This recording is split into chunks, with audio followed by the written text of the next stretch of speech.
This is the Lone Crater YouTube. We hope this video helps. In this video, I will show you how to make a grid video in Capcut PC. First, open Capcut on your computer and begin a brand new project. Import all the video clips you plan to use for your grid. Then, drag your initial video clip onto the primary timeline track. Take a moment to adjust its length and placement to fit your vision for the grid layout. This sets the foundation for your multi-panel creation. Now, let's build the grid. Duplicate your first video clip as many times as needed for your desired grid pattern, perhaps 4 or 9 clips for a common layout. Access the position and size controls for each duplicated clip.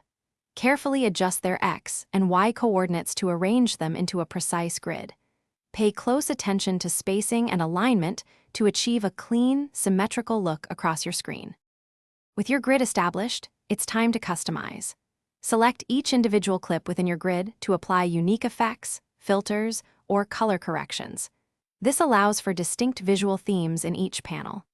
Explore different blending modes to create interesting interactions between clips.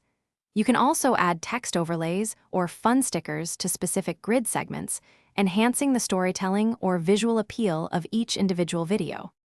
Finally, it's time to review and export your masterpiece. Play through your entire grid video to catch any last-minute adjustments needed for timing or effects. Once satisfied, click the Export button. Choose your desired resolution, such as 1080 pixels, and a frame rate like 30 frames per second, along with your preferred video format. Then, export your stunning grid video to share across all your platforms. Thanks for watching. Consider subscribing if we helped you.